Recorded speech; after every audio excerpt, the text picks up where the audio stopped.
Do you think your parents would have preferred a Chinese woman for you? Yes, 100%. So today we're going to be talking a little bit about what it's been like being in a biracial marriage. My husband, he is Chinese American, and I am Pakistani Trinidadian American. And we just want to have a discussion on marriage and just overall what it's like being with someone who isn't from the same background, same culture. So this is Dennis. Go ahead, you can kind of introduce yourself. I'm Dennis. I'm her husband. I am Chinese. And we are in a biracial marriage. And we're going to see if the marriage is going well. Is the marriage going well? No. Yeah. I have a few questions that I have written down. And we're kind of going to go back and forth, have a conversation just around just the marriage and overall cultural differences. So let's just get started. Welcome back to the channel. If you're new, I'm Momna. This is a segment on my YouTube channel where we just sit down and have real conversations. Today, first question. After being married, what's one piece of relationship advice you completely disagree with now? One piece of advice I completely disagree with? Yeah, did you ever get like relationship advice like in the past that you took, but today, looking back, it was just really bad relationship advice? Don't make your wife go 50-50.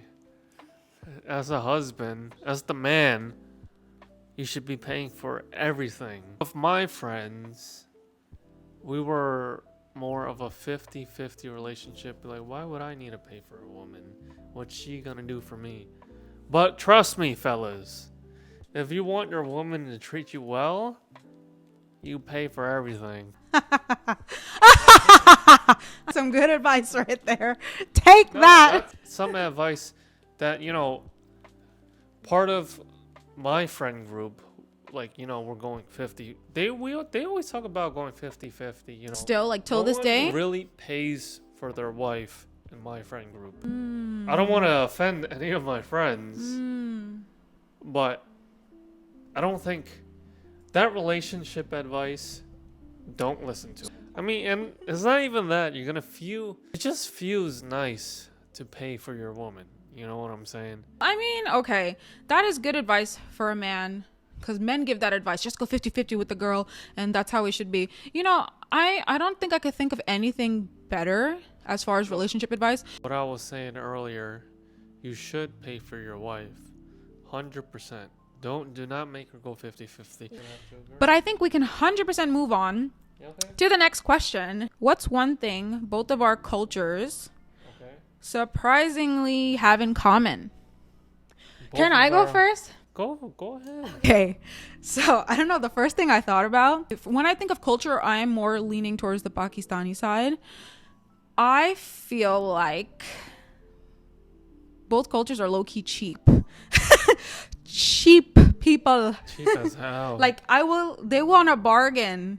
You will get the best price no matter what. As hell. So let me tell you. So I would say that's one hilarious similarity. Let's move on then. Okay, next question. I like this question. This is not really a conversation. I would say it's not a back and forth question, but this is kind of, go for it. if someone wanted to marry into a Chinese family, what advice do you give them to be able to get to marry into a Chinese family? What's one piece of advice you would give them to get into a Chinese marriage? Because I mean, look, I will tell you from experience, when I was younger, I had like an Asian fetish. Like, I'll say that I was obsessed with Asian men. Still is. Asian men would not date outside of their race. So I had so much trouble getting an Asian man.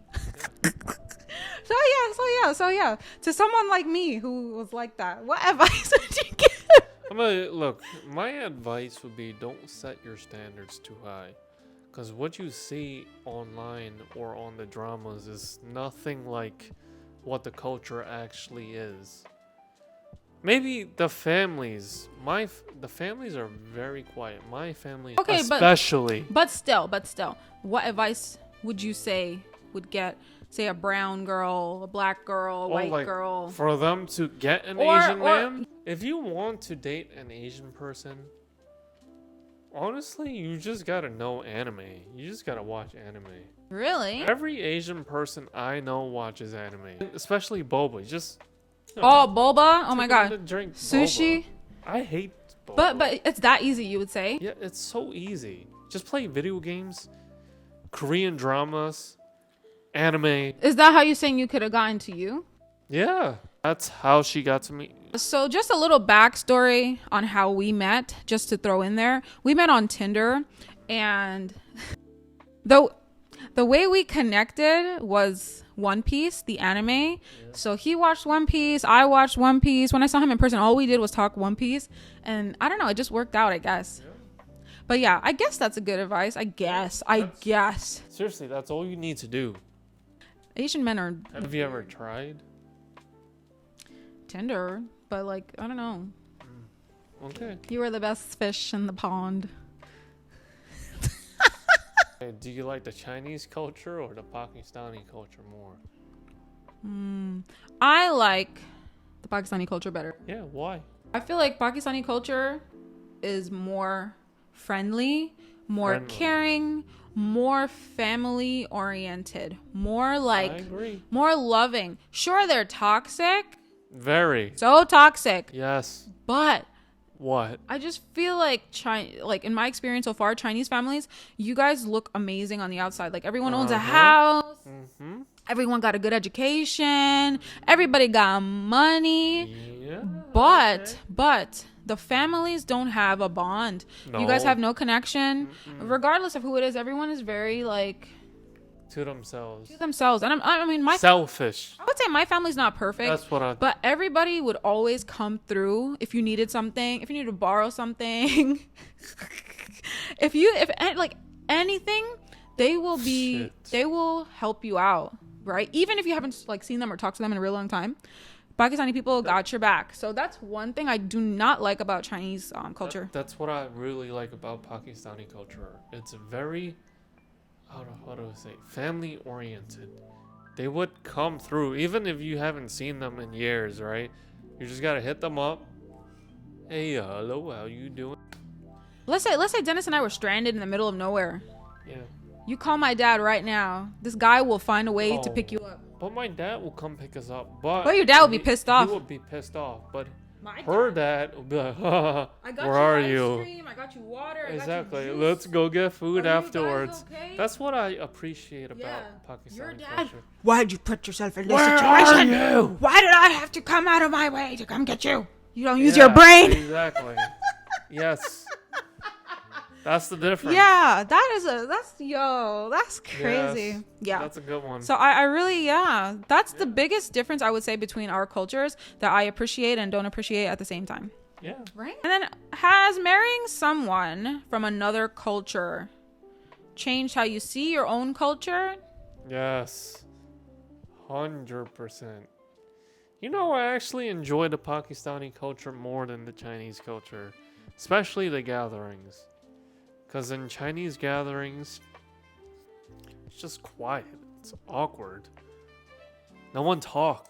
No one tries to properly get to know each other. It's very surface level. Yeah.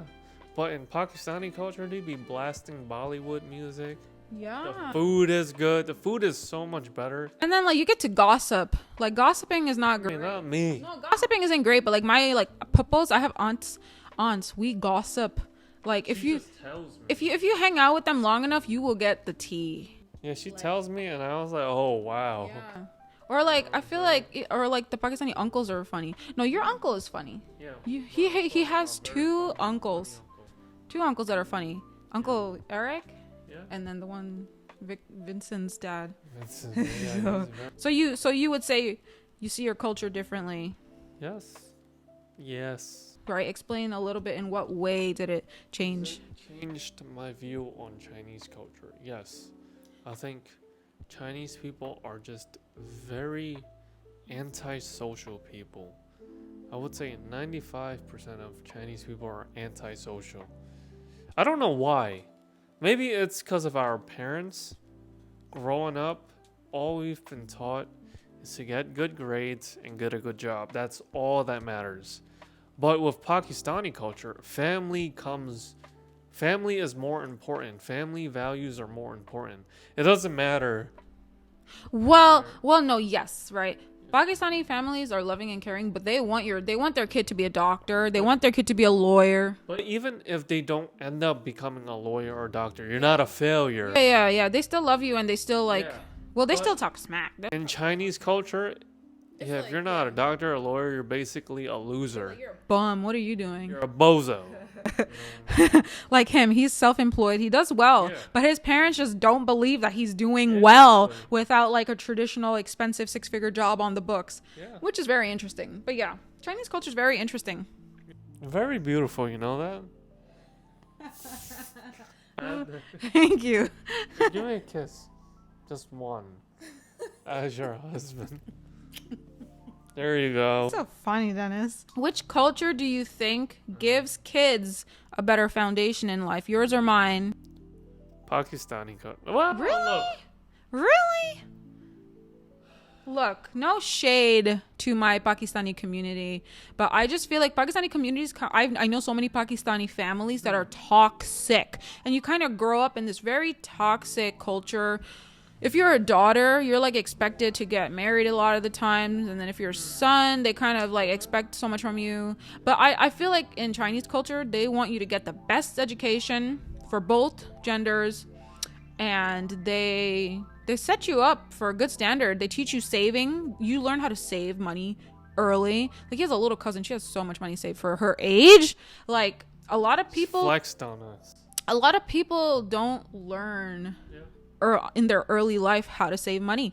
I would say 100% if you're looking for this question, what gives a kid a better foundation, I would 100% go with the Chinese. Okay, actually, Chinese. Okay, so we're just gonna ask 2 more questions to end off the podcast today. So I just want to know, what is the biggest challenge you're facing right now in marriage? The biggest challenge I'm facing right now in marriage? Well, maybe I could provide more financially, I would say.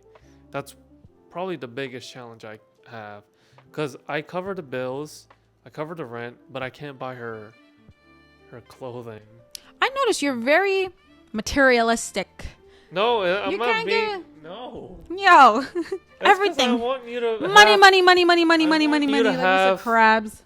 Massages. Yeah. Nice clothes. That's nice. I could be a better husband. Of course. That's what I'm struggling with. Of course, finance. Look, that's your answer. No, it's fine. Yes. But it's very interesting to see that a lot of your answers have to do with money. Yeah, that's what I'm... It's very interesting to me. That's my biggest struggle I'm having with marriage. Interesting. I will say that's very sweet of you to say, right? Finance. But it's like the second time you mentioned finance, money, which is fine. No, but I would say the biggest challenge I'm facing in marriage... It's good. Everything's great. But I just feel like you could be better at communication. And like you're good at communicating for like a little bit. But I think the biggest challenge any marriage faces and how you stay together long term is communication. We have great communication, but that can 100% improve always. Because like marriage is of course about talking about things. And I feel like you need to be in a place where you're willing to listen. Yeah, I don't listen. You listen ish. Okay. You think you're right too much. You be thinking, do you know what I mean? Like don't get offended. He has a big balloon head. He's very he thinks he's right. I think with logic. I'm right. She thinks with emotion. I'm right and you're emotional. No. You're sensitive right now. Yo, I hate that. Here, give me a kiss on the cheek. How about that? No, this is a podcast. I don't want no bad energy. Y'all. Emotion. Not to mine. I'm 6 months pregnant.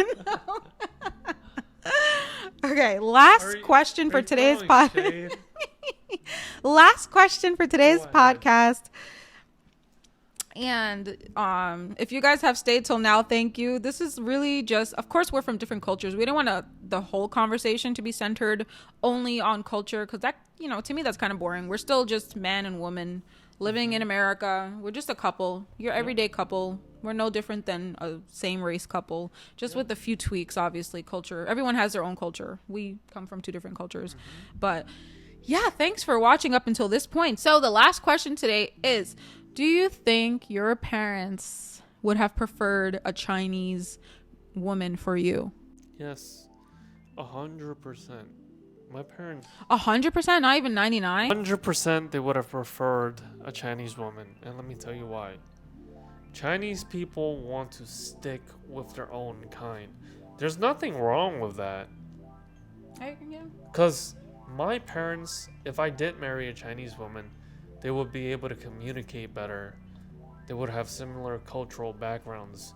They would get along with the other parents a lot more easier. Yeah, the culture, the language. So yeah, but that was it for today's podcast. I love to have conversations with my husband because even though you live with someone, you might not know exactly what's going on in their head, especially when you're together for almost a decade. You could imagine people change every year, so we're always changing. So his answers sometimes surprise me. Yeah. So it's fun doing this, and I would love to do it again if you're down. Yeah, 100%. Ask away. I'm an open book. But if you like today's video and would like to see more videos like this, definitely subscribe to the channel, hit that like button, and definitely leave some comments down below on questions that we might have not asked each other and you might be curious about.